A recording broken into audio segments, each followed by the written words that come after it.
morning, everybody. It is Saturday and it is Multifamily Unplugged. I want to just welcome you here this morning. I'm glad that you're here. And you know that I always start out by talking about what's your intention. What are you being intentional about today? Have you gotten up this morning and said, I'm going to go to the health club. I'm going to go and have some quiet time, maybe spend some time in scripture or in meditation? Are you thinking through the things that you're grateful for today? So I think that when we start our day with those daily disciplines, and then we look at what we want to be intentional about for the day, that just helps us propel our business. And we really want to look at where we're at personally and how we grow personally so that we can grow professionally. And you know me, you've been watching me long enough to know that that's what I always want to tune into and how I always want to work with people. And I'm excited about today's guest. Before we introduce our guest today, I just want to remind you that if you are new to this podcast, please like us, love us, subscribe to us wherever you hang out on social media, whether that's Instagram or LinkedIn, YouTube. Subscribe to us on our YouTube channel. We appreciate the following. We appreciate the comments. And if you want to put some comments in the chat this morning, feel free to do that. I'm glad that you're here. I want to introduce our guest. Our guest today is Amy Calandrino. She's from Florida. Amy's a commercial real estate advisor and founder of CEO of Beyond Commercial in Orlando. Amy is fortunate to work with amazing growth-minded business owners and investors in the Sunshine State. Amy, welcome to the show this morning. Yes, thanks for having me, Mike. I'm happy to be here. I'm glad that you're here for sure. And I love that you say that you're fortunate enough to work with amazing growth-minded business owners. I think that, that's awesome, right? Because you get to really hone in on what you do best, and you also get to, compliment somebody else. So that's just awesome. I'm really glad that you're here today. I've watched some of your things and you be on other podcasts, and I know that you have a lot to share and a lot to give back. So hey, one thing I always ask my guests when we start is in one word, please describe who you are personally and professionally. I would say undoubtedly authenticity. Authentic. Authentic. I love that. And I'm going to say this, I'm a couple of hundred episodes into a couple of different podcasts. And, I rarely find people that come up with the same word. It's really amazing. And I don't believe that anybody has ever said authentic. So I'm going to really like to deep dive into that a little bit. So let me just ask before we get into your bio and that, what makes you authentic? I would say one thing I've worked on in my life is I've learned the more I've let go and the more I've decided to just embrace imperfection and just embrace failure, embrace the growth in life, and also, not try to be anything anybody wanted me to be and be really me. I've just had much, much, much more success come my way. And I think the greatest growth and authenticity has come just, I'm a mom of a 2.5-year-old and another one that just turned 1. And if there's not, I would say that's the number one thing that really made me say, wow, I just got to let things go, trust those on my team, trust the advisors I work with. And it's phenomenal. I've just never seen so much growth in my life since I've embraced that. And I think it also, I will show people, not everything goes perfectly for me. And I think it gives people a lot of strength and helps them to really connect to me, knowing that I'm not perfect. I'm doing the best that I can every day. Yeah. And that's really cool because not everything goes perfect for everybody, Yeah. So. Hey, so why don't you give a little context about who you are, your background, how did you get into the world of, being an entrepreneur and real estate and all that? Yeah, so I know a lot of people say they come from humble roots, but that's really my background. I was born in Vermont, and my parents, neither one of them had gone to college, and my dad actually hadn't graduated from high school. And so it wasn't very easy for us growing up. We had a lot of cold winters and there wasn't a lot of work. And my parents decided to try to escape there and come to the Sunshine State. But the problem was they really didn't have like much money to do that. So they actually had to put a trailer on someone else's land for a summer to just be able to afford, to save enough money to come here. And I'm really fortunate they did that. And so we came down here, and they had a lot more jobs available for them, and things were great. And they did everything they could to support. So if I wanted to go to college, I could, and help to support me. And so when I originally went to college, I thought I was going to be a lawyer. And I worked in a law office. I went to school full time and worked full time. I didn't really have the privilege to be able to go away to like a college and have like the full college experience. I was basically up every day from like 7 in the morning till probably 1, 2 o'clock in the morning. So So what's really different today? what's that? What's different today? So what's different, yeah, right?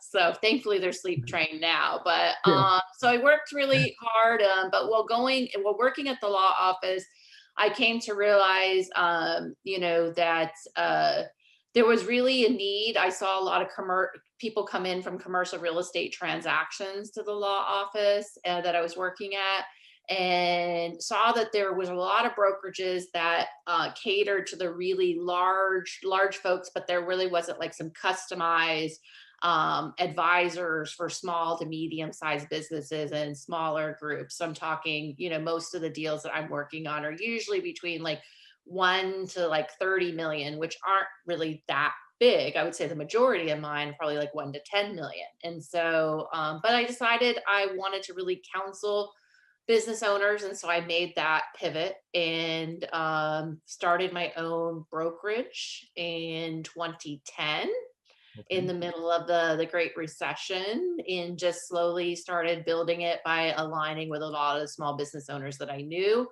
And then I eventually realized the greatest success that a business owner could receive is to cross the bridge to investor class. They didn't have to pay their money for the rest of their lives to another family. Why couldn't they keep that for their own family and then have a business to sell and a commercial property that's like a piggy bank for them, and then maybe eventually start like a portfolio? And so a lot of my clients have grown with me as I've grown my brokerage. I mean, I was a solopreneur, and now there's about 14 of us total within my organization. And so and we've helped now hundreds of people. Yeah. Wow, that's awesome. I love that you decided to just kind of move from that how you grew up and moving from Vermont down to Florida, and then decided to just really kind of take the world on by yourself. Yes. So what type of real estate are you involved with? I would say the majority of my deals are industrial, office, and retail, but we do have the opportunity to use some of the other investments. Well, one thing I learned when I was young is I'm just a natural born problem solver. Most people hate those standardized tests where they give you the Sally standing in front of Bob, but Bill's back over here, and then what order are they in, and how many miles did they end up going? But all those types of things. So what's great about commercial real estate is you're always putting together these solutions and solving problems. But most of what I do is office, industrial, retail. We do some land in development, but a lot for owners and investors. So that's interesting. I'm heavy in the multifamily Yes. space and have been for years. And I like it because, it just, I think I know it so well. Yes. And I can mitigate my way through it, right? So whenever I talk to somebody about other asset classes, it intrigues me about, where we're at in the market. And I hate to date these things too bad sometimes, but we know that we're in a market that's changing, and it's going to change. And so I'd like to come out of the gate here and just ask, what do you see happening? I just saw something today come across my desk that said, that there's foreclosures on the East Coast are up 18% in the residential sector. What is that starting to tell us about the market and where the world is headed?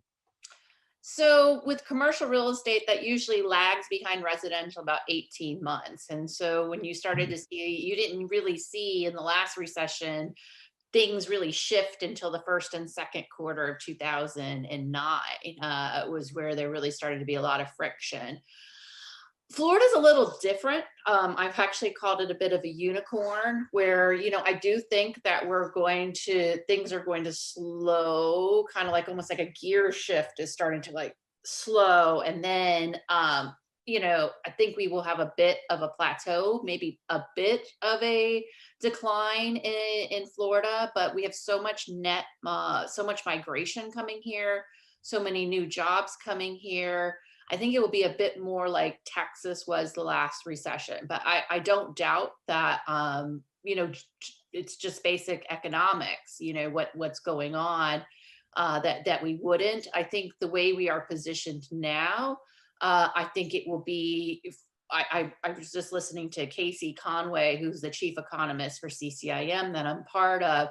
He expects it will probably be about a third shorter than what it was in the 70s for a number of different reasons. And so he believes it will really be much more brief. But I think in Florida, I think it'll be much more shallow in my particular market.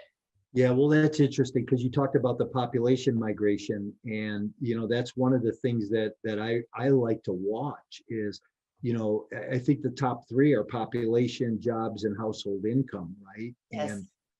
And right now, the last look that I took at it between the corridor of Tampa to Orlando, there's like 1,000 people a day moving it.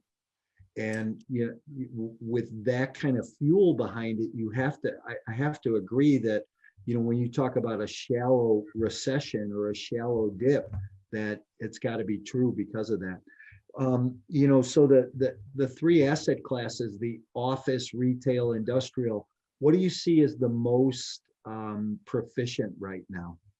Yeah, so I like that question a lot. I would say industrial.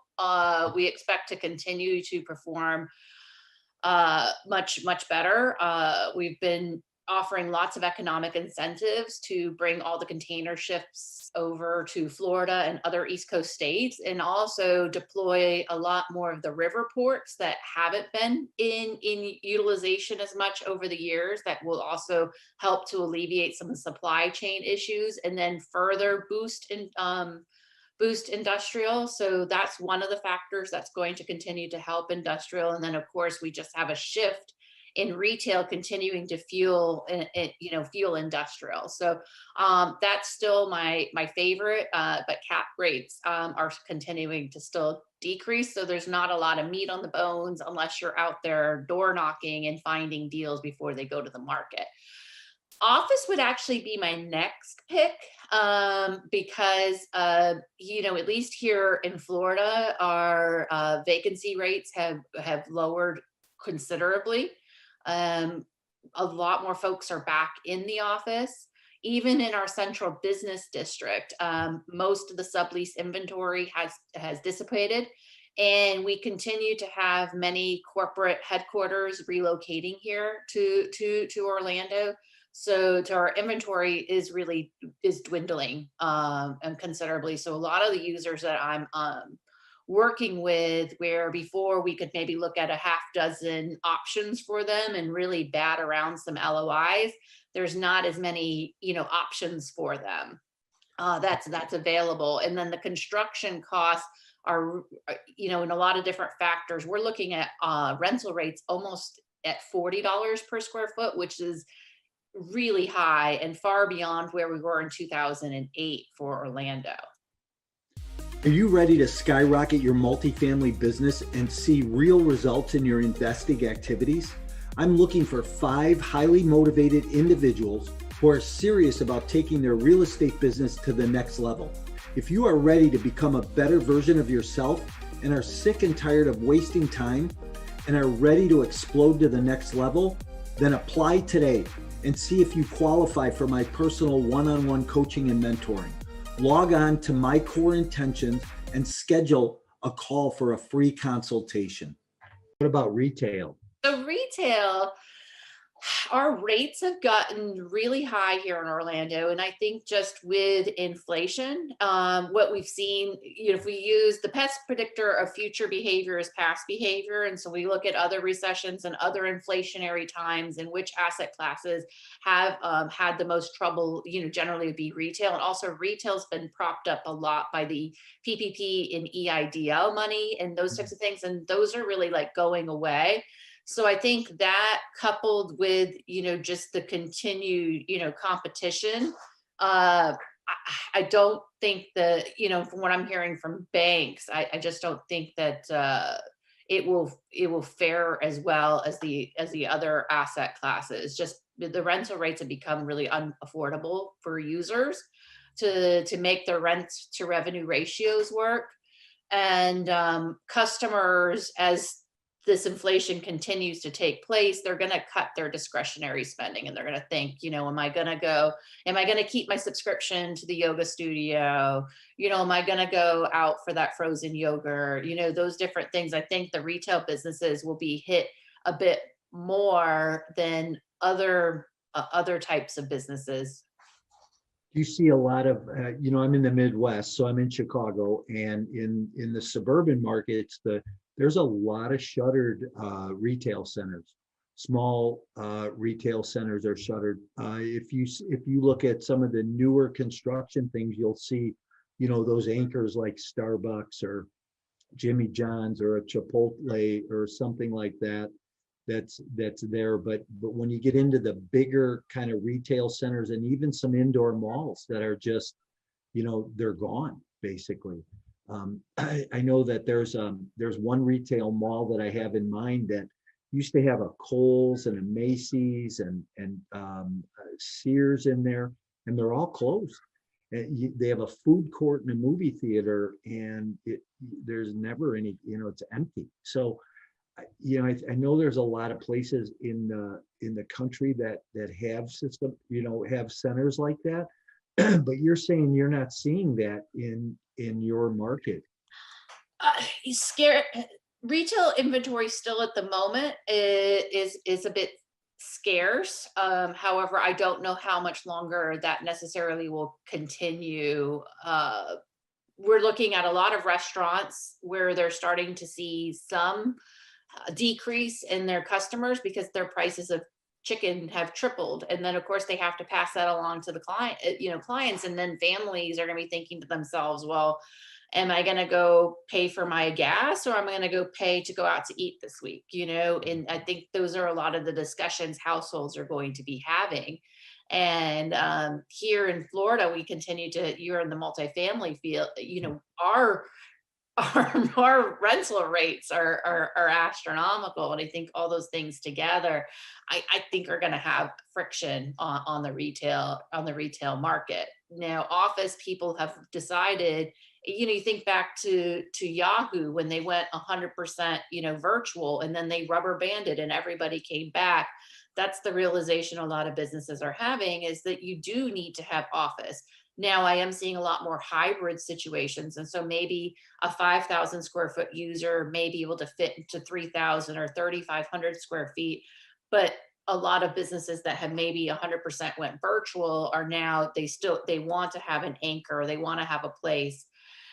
And so that's going to be a need versus a want, the office having that. But then, the retail is more of a discretionary item. And so with the inflation of the rising, employment costs for that retail business, the rising, costs for their product, I'm just seeing it across the board. Hairdressers, just even their cost of hair dye, is greatly increasing. And so you have all those different factors. What we've seen in the past is that can create some friction on the amount of revenue that would be coming into that retail business, and that coupled with the really high rents could create a bad situation in retail.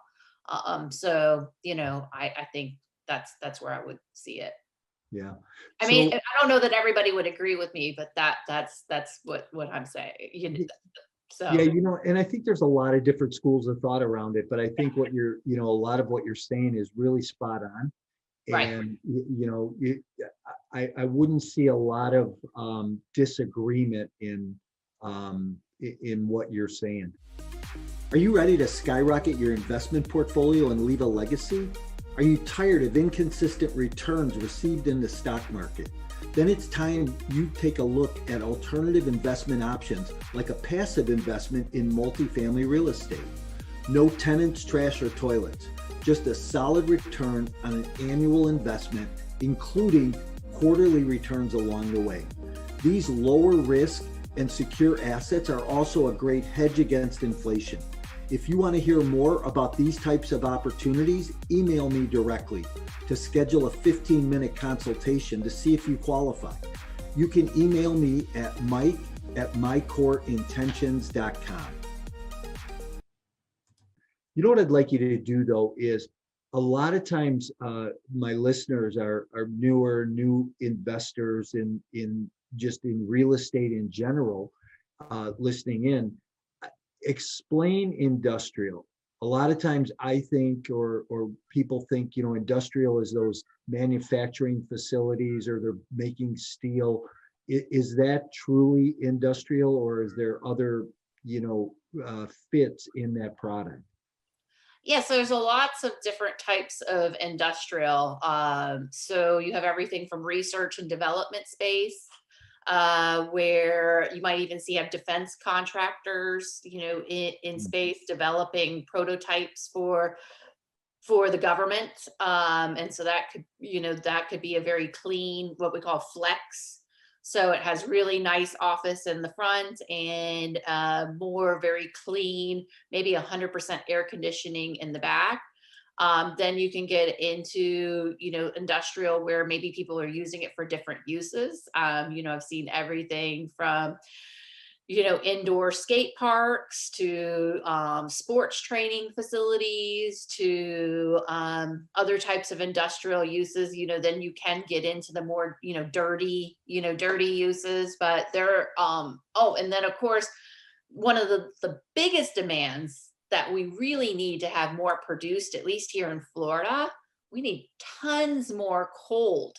We don't have enough cold storage. There's not enough cold storage. And the cost to retrofit anything to cold storage are astronomical. And there's a lot of problems with doing that if you don't have the right building envelope and such to do that. And so we are starting to see more construction for that in the Orlando area. But industrial really runs the gamut. You have everything from food storage to sports uses to manufacturing to research and development.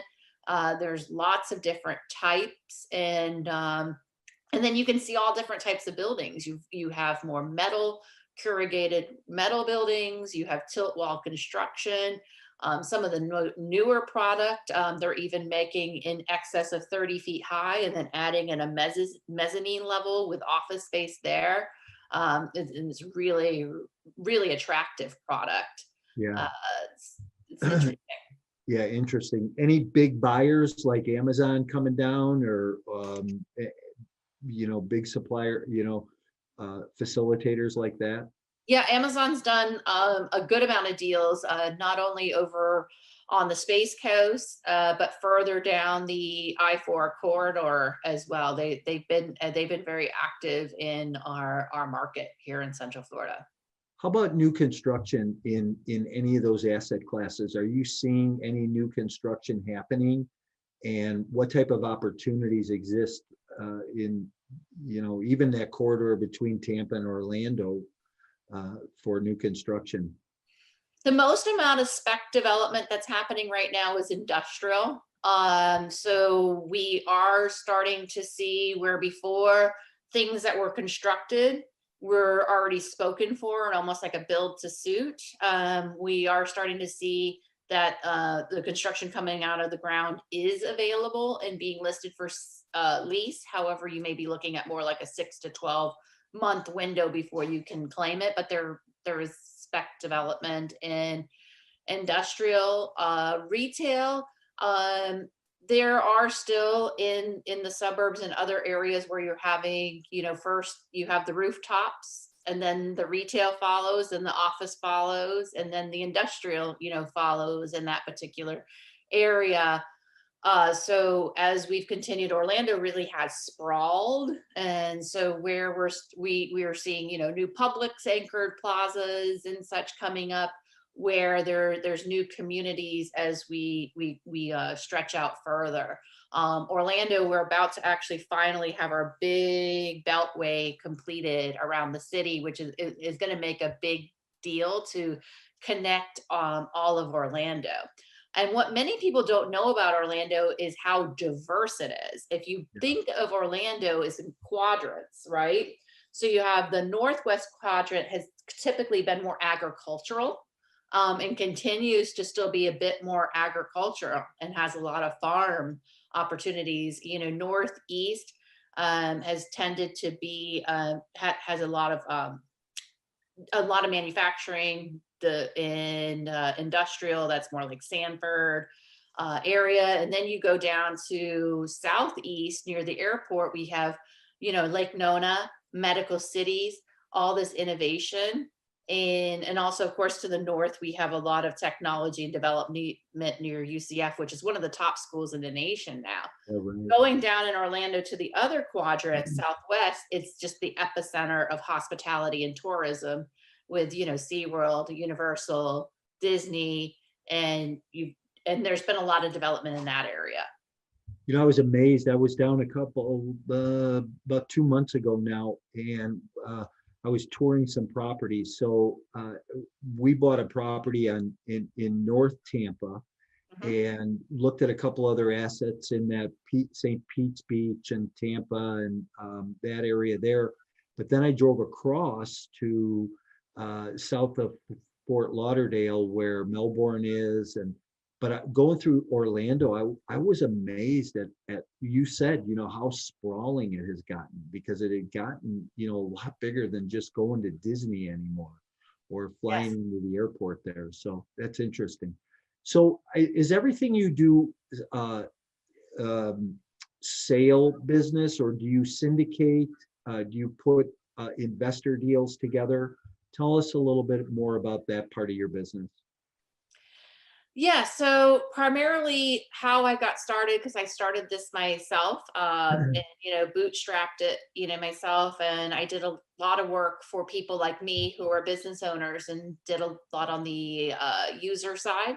And then as I've grown, I've done more brokerage, and now I'm getting more into investor work. And so the work that I do investors is more so representation and consultation on the development side, and helping them to evaluate the feasibility of their opportunities, and helping them to um, do assemblages and find the property to put their development on. And just really crunching the numbers. That's my strength, is checking to see if all the assumptions that the other party has given, if it is a listed property. But usually I'm looking for off market property. I have not so much gotten into the syndication yet. However, I would see that on my horizon in the not so distant future. So as an investor, or as a broker that's looking for opportunity, or opportunities from sellers, how do you go about looking for those opportunities, or those sellers that are looking to sell their property right now? So I'm fortunate that I have a team. So there's 8 licensed folks within my organization. So it's not just me, but we've divided Orlando into territories. And so each of my team members has an area. I have an area. We're canvassing and reaching out to those owners. We're reaching out to our sphere of influence. And so a lot of door knocking, letter writing, phone calling, and just hustling to go out there and get it. Because if you just wait for those opportunities to come, then we're really not bringing any value to our clients, and we're not able to bring them opportunities that have meat on their bones, and have that value add that they're going to be looking for. They're going to just get something that's already, they're going to get a deal that's from M&M that they've already ran through their whole gamut of investors and now is on the market, and generally isn't going to have the terms and the ROI that they're looking for. So we're just very active in the market out there, reaching out directly to owners to bring product to our clients. But talk about that a little bit. What types of terms are your investor clients looking for? So if you've got somebody who's a sponsor and putting together an industrial deal or a retail deal, what are they looking for on their buying strategy? What do they want to see? They're going to want to see, especially where we are in the economic cycle, that they are not paying, what's going to be at the peak. And so they're wanting to see that, that there's some opportunity to lease up the property. Perhaps looking for something that's low vacancy. Maybe it's somebody that accumulated the property through an estate sale or that's been really neglected, and that there's an opportunity to lease it up for the really good rents that are there, and to get it at a price that is still fair for the other party, but gives them, so once they lease it up, some good equity. Okay, interesting. So I want to circle back to cap rates for a minute. Yes. What do you see as that gap between where multifamily is, and I still see multifamily compressing. Yes. And what do you see the gap is between multifamily and the asset classes that you're, specializing in? I stay connected with multifamily, even though I don't practice it routinely. I've found, at least in our market, that the really really good triple net investments compared to a good industrial investment compared to a multifamily investment, those cap rates are similar. We will often see them in the fours. I've heard in Miami even the threes. But it's not unheard of for something to be in the fours here in this area, and just even what you would have thought of as more like a 7-8 cap before, in prior markets you're seeing in the sixes even on office. Okay, wow, that's interesting. So again, I'm just going to ask you to explain triple net, because that's a term I know a lot of people aren't real familiar with. So. Yes. Yeah, so I like to actually, and how I usually explain it is industrial, office, and retail. I call it commercial versus multifamily. And there's some distinct differences between multifamily and commercial. Commercial, you'll tend to have someone who's going to be there a long time, but sometimes you will end up having a bit more of a vacancy in between. And depending on how many units you have, which you tend to have less units than you would in multifamily, you could be without cash flow a lot longer. And depending on where you are in a market cycle, you actually will end up having to spend considerable construction dollars waiting for that person to come in. The other difference is that versus you have one rate, in commercial, you can have maybe three different ways. You'll have modified gross, and triple net leases. And so you look at, in a triple net scenario, you're charging, let's just say on industrial, $12 a square foot. Your triple nets are going to be your property tax, your insurance, and your maintenance, basically kind of like your CAM that you're passing on to the other person. And so then you're covering it all. But then on an office, you might charge $25, $30, and then that's actually all of those costs are baked into that price, unless you do what's called a modified gross situation, where it's actually in between a triple net and a full service gross, where you back out the person's utilities and their janitorial. I have a friend who sold residential real estate for a number of years and sold a lot of residential, 100, 150 houses a year, did it consecutively for a number of years. And a few years back, he said, I'm going to get out, I'm going to go into the commercial arena. And he started building auto zones. And you have AutoZone by you? Yes, we do. Yeah. And that was a interesting triple net deal, right? And he owns right now, I think he owns about 24 auto zones around the country. So there's a lot of opportunity when you look at that whole triple net market with auto zones or Walgreens and CVS and some of the other national players like that, where you can buy that real estate, build that real estate, and then have a nice tenant base for a long time. Yeah, you're getting the base rent, and then basically anything that has to do with that property, then you're passing through to them unless you have some other stipulation in the lease. So it's really easy to pretty much figure out what is your net operating income. It's basically your net rent, because the rest of the stuff is a wash. Yeah, yeah, it's interesting. Well, this has been very enlightening today, that's for sure. As we start to wind down, I'd like to ask you, ideas, thoughts, suggestions as we move forward into the near future here, right? I think we're going to see the markets change a little bit, the world change a little bit. What should people watch out for? Maybe what opportunities should they look for? I think a lot of people have been really busy doing deals, and it's just been, a lot of people just trying to catch the money because things have been going so great.